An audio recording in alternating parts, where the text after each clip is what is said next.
Hi guys, welcome to Office Blokes React. I am Office Bloke Dave. I'm Office Bloke Mike. Who are you? Say again. Office Bloke Mike. Office Bloke Sorry, Mike. banging his chair into my leg, it's put me right off. That's not his chair, mate. Oh yeah. Office Bloke Daz. Didn't realise I was getting you, mate. It's a very soft leg. We are the Office Blokes. We've not done Lost in the Pond for a while. No. Lawrence From Grimsby. that was a pretty good impression, actually. And there's his cum face. So, Lovely pause. 5 lies Brits in America tell themselves. You're qualified to comment on this, Yep. Office Bloke Daz. Yep. What sort of lies? That I'm a member of the royal family. That's what I tell other people. Yeah, that's what you tell other people. Yeah. Lies they tell themselves. I don't tell myself any lies. Could it be I just like? live it. Could it be like your accent has stayed exactly the same, but actually Yeah. you Yeah, say that's- yeah, Buddha and possibly. things Not like changed. Yeah, possibly. Maybe. Yeah, The accent's could be still an the same. accent thing. Yep. They bet- I Sure. like- yeah. British food really tastes good. Tell myself that. We've got loads of Michelin star restaurants. Mate, British food's great. It's just a very high It's- bar, and then most things below No, it. do you know what it is? Do you know what it is? Everyone who's got a comment about British food from overseas, I've never been to Britain. That's true. Yeah. They just assume it's just fish and Yeah. chips I mean, and pies. I go out every night. I have they're all British chefs. They're all British people, but they classify the food as Romanian or Yeah. Yeah. Pakistani or Indian or Mediterranean, Yeah. whatever it may be. But they're all British people cooking it. Yeah. I think our food is stereotypes like maybe we stereotype Americans or certain other people, and I think our food is along those lines. So things like toad in the hole and stuff, people are probably Delicious. looking at like, what's up with that? But try it. Yeah, delicious. anything, absolutely. Yeah. Let's get into this. 5 lies Brits in America tell themselves. While the thought of Lawrence owning his own swimming pool surrounded by banks of palm trees, I don't. Mine is surrounded by a car park.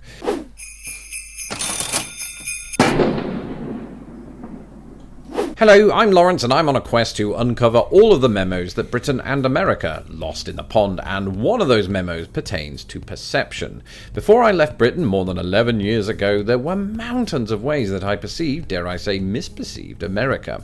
In the ensuing years, I've continued to be happily surprised by life in the brave new world, but there was a time shortly before moving here that I filled my head with lies. Mark Twain once wrote, and it's a view that I share, that travel is fatal to narrow-mindedness. Upon leaving our own nation for another, we should not only prepare to respect that nation's culture, but to a large extent immerse ourselves in it. That said, there comes a point, usually early on in the move, when this admirable sense of flexibility gives way, if only somewhat, to one particularly stoic conviction that I, the traveller in question, won't be changed. This internal conflict manifests itself rather heavily in the minds of a Brit upon his or her relocation to the US. I can say this unequivocally, of course, as one who has undertaken such a journey. We remain so steadfast in our defence of Britain, its food, its customs, its vernacular, that Americans may occasionally detect a level of resentment that isn't fully there. We don't mean anything by it. Moaning is honestly just a British pastime of which even the most optimistic Brit is occasionally guilty. Instead of facing up to reality and accepting that a place has more chance of changing you than you it, we tell ourselves little white lies designed, of course, to prevent this new place from leaving blemishes on our otherwise flawless faces. Some of us, that is. And so, without further ado, here are 5 such lies. That was a good monologue at the beginning of that. I was reading off an auto cue. Yeah. Regardless, he's had to write it. Yeah. It was well scripted. Lawrence GPT 4.0.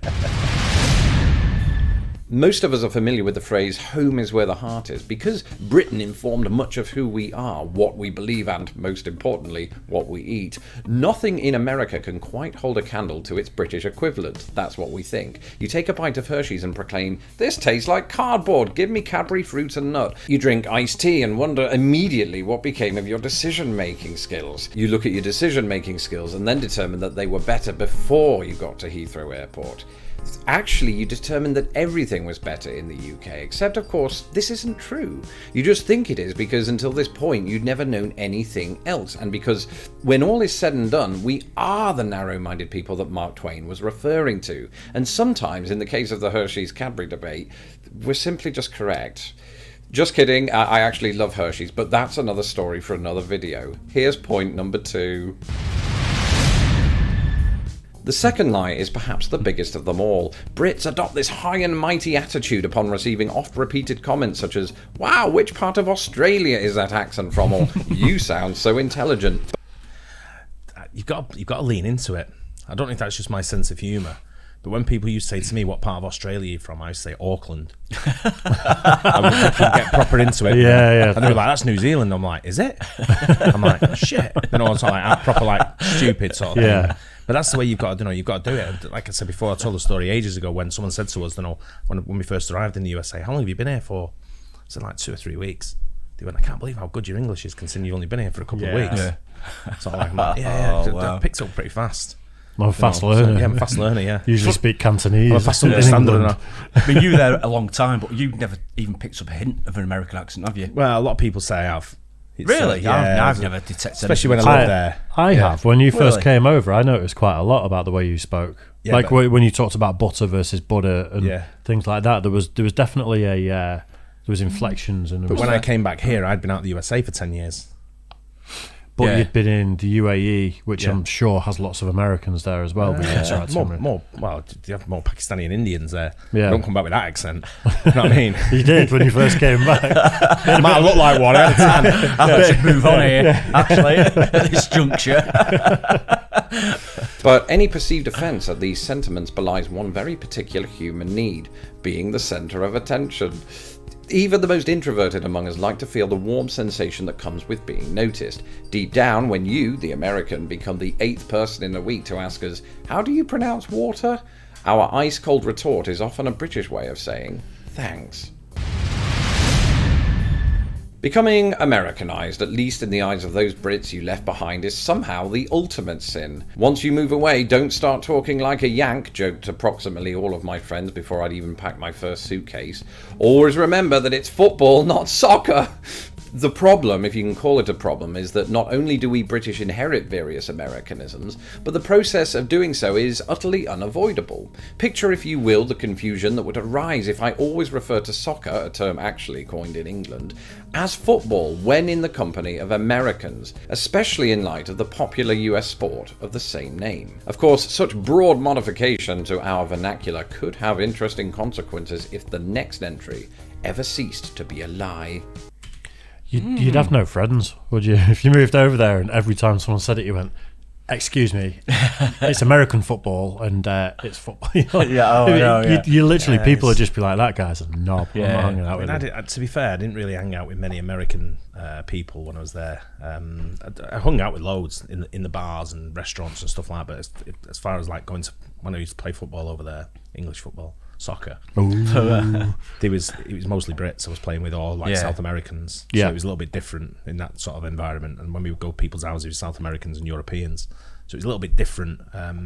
But the ones I did hang out with who were American, kind of like they understood what it was. You know what I mean? So if I was talking to someone and said, "Yeah, I went to play football," they wouldn't go, "Do you mean soccer?" They wouldn't say something like that. They just leave it. They know just what you meant. Yeah, let it go. Yeah. But you try and, like he's saying there, he's alluding to there, you've got to change a lot of the words you use. Otherwise, you're not going to get by.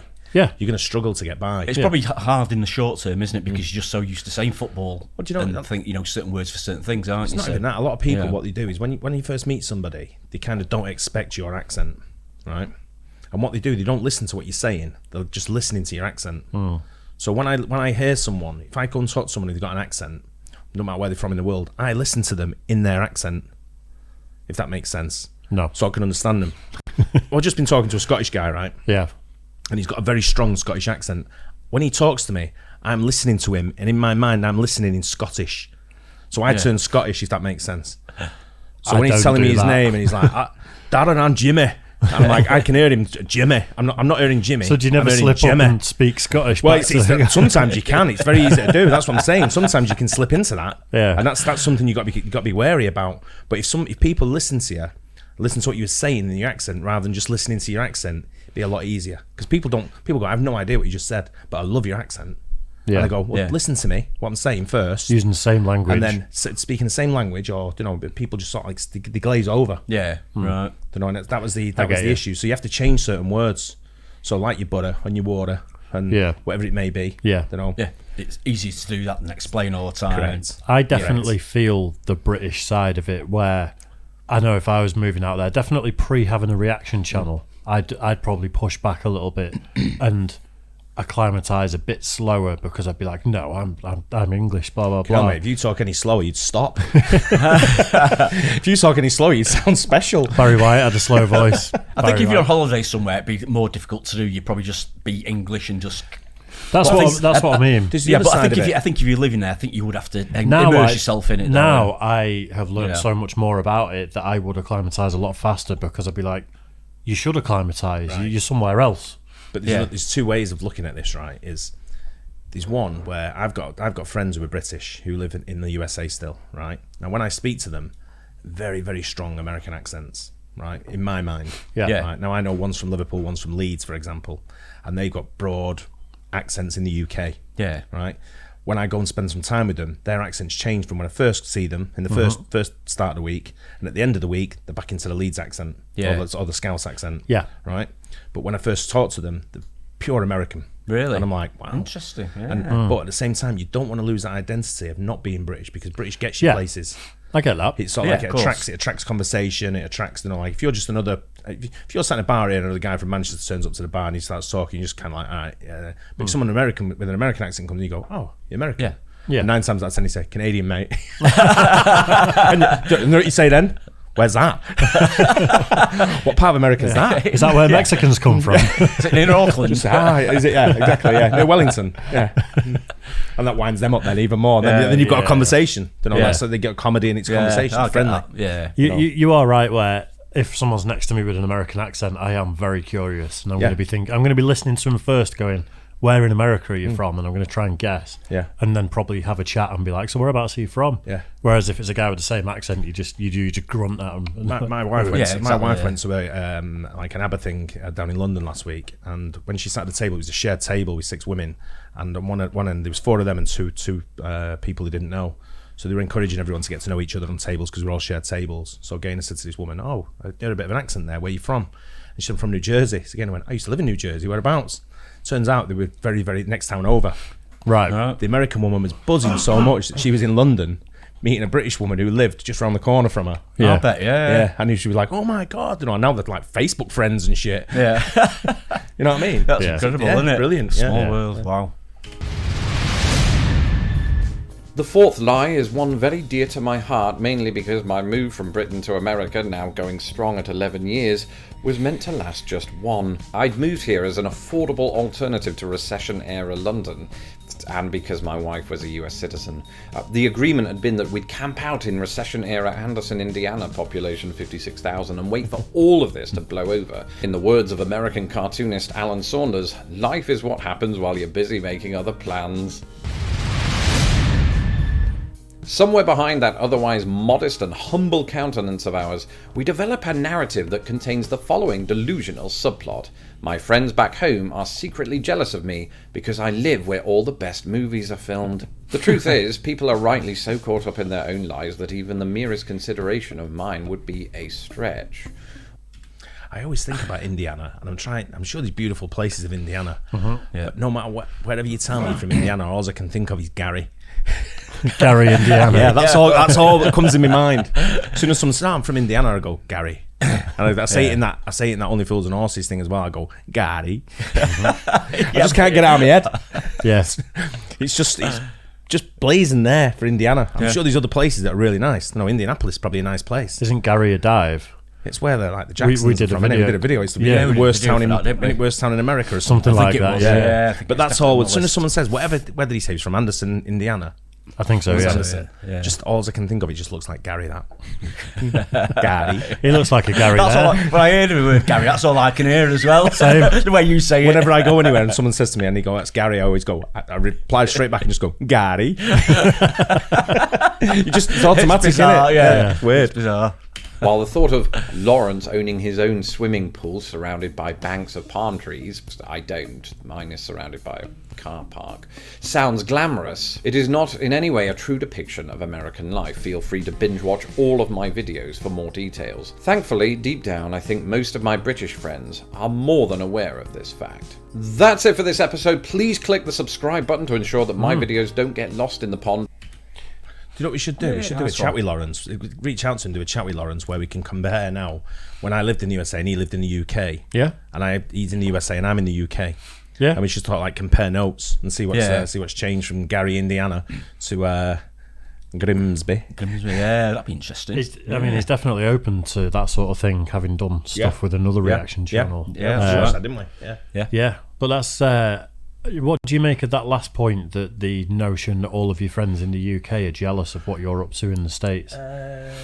It can seem to be quite a sort of Ooh, check you. Jazz hands. I'm not sure what you're saying, but I think the way I see it is, when I lived in the USA, people used to sort of, I'm not sure it was envy, but people, it's kind of like it's a dream, isn't it, for many people to move. I was listening to watching a show last night about moving around the world, and they said that actually the stat was 50% of people, and I don't know if this was just the UK, 50% of people never moved from where they were born. Right, country or county? No, the area where they were born. Wow. So, like, you're born in Manchester, you never moved from Manchester. 50%. Yeah. Don't know, for people in, I don't know if, like I said, I don't know if it was the UK or global thing. Yeah. But that's quite a lot, I thought. Yeah. But people used to say to me all the time, you're dead lucky you having to go all these places. And I went, luck doesn't come into it, mate. Yeah, you worked hard for it. Worked hard, and I got the balls to do it. That's the main thing. Yeah. You miss out on loads of things in life, but you take the chance to go and do it. Yeah. And I say, you can go and do it. I can't. I got family. And I went, yeah, I've got family. Yeah, but I got a job here. I had a job here. Mm-hmm. Yeah. And everyone comes up with an excuse of why not to go because they're shit scared of doing it and making a new start. Where you go places, I've gone in countries where I don't even know anyone. I have no idea who, don't know one person. Do you think sorry, Mike. No, I was just going to say, I think what I was trying to get at before, it seems quite a glamorous thing to be living abroad, especially somewhere like New York or something. Yeah. People think, wow, living in New York. Yeah. People can see it as quite a glamorous sort of thing to do, and I think there can be a bit of sort of envy about it and a bit of, to be a bit starstruck about it. Do you think some people say it just to sound interesting, though? Like they've got nothing going on and they're like, oh, I'd love to move to America one day. And it's like, it's just a thing, but actually, when you delve, it's like we were talking about this the other day, when people go, oh, I'd love to get a tattoo. And then you go, well, do it then. Yeah. Oh, I don't know what I'd get. Well, then you wouldn't love to get a tattoo. Well, so, there might be a similar thing with the States where it's like, just... What you got to remember is when you go to places, when you go and live somewhere like the USA, or you go and live in the Middle East, or Europe, wherever you go in the world to go and live, you're not going on holiday. You're going there to live and work. So you've got to get up, in the morning, go to a job. You got to go shopping. You got to do the same thing. You're not going out to a restaurant every night. You're not going swimming every day and around the pool. I mean, there's opportunities to do that. Yeah. I lived in an area where we had a community pool when we first went, and then we had a house that had a pool. Yeah, sort of thing. So we had the different things, but to have a house with a pool in the USA isn't so far out there. No, I mean, it's like having a house with a garage over here. Yeah, it's kind of similar. Yeah, that's why I think people's imaginations do see it as more a glamorous thing. Yeah. They forget about the commuting on a bus and going on trains and undergrounds and metros and sitting in traffic, stuff like that. Bad weather, they'll just see it as dead sunny, swimming pools, and they're just in their heads, it's just like the glamorous lifestyle, and they think that'd be amazing. But it's life everywhere, isn't it? I say to many people when they say, I wish I could go to the USA, I go, I'll find you a job. I'll find you a job. All you got to find is your airfare to get there. I'll find you a job where they'll give you the deposit for an apartment, and then they'll take it out your wages for the first 6 months. Yeah. And then you pay from going forward. Take enough money to sort of like get your shit together, and like 6 months to live on. Yep. And I'll find you a job. Yeah. And then they go, it changes. It's like the same people who say, I can never go to the game. It's too much of a waiting for the tickets. And I go, I'll get you tickets. So I'll get you tickets for tomorrow's game. I need £400. And they go, I can't afford £400. I say, well, why don't you just say I can't afford to go? Yeah. Rather than give all the bullshit stories when you can't do something. Because it is there, you can do it. You're not a tree, you can move. Mm-hmm. You're not a tree. This one. We could office blokes from there. We could move over there and work over there, couldn't we? Yep. Easy. Oh, it needs a studio. Just need to kidnap my kids. Yeah. But like I say, you've got a valid reason why you can't go. Yeah. You could always go and take the kids, but you're not with the mum, so that makes it difficult for you. I've talked about it with Ash. She's Zimbabwean and she could get in on a visa. Her plan a few years ago was to move to the States, and she went through the whole thing of being able to get through because of being Zimbabwean and things. That was her plan. And we've talked about things like that one day. Yeah. Everything centres around the kids for me, but who knows what's going to happen in the future. You've got to take the right opportunity as well. You can't just turn up and go, right, I'm here. Fucking, what am I going to do? Where's my house with the pool? Dave, isn't it? Where's my house with the pool? And where's my job? And where's my car? Exactly. You've got to find the right opportunity to go. Absolutely, It happened to me. I waited for the right opportunity to go. And once it come along, I jumped on it, sort of thing. So yeah, to do it. Yeah, good video. That was good. Yeah, very good. Yeah, hope you guys enjoyed it too. Don't forget like and subscribe, and we'll catch you on the next one. Cheers, guys. Cheers.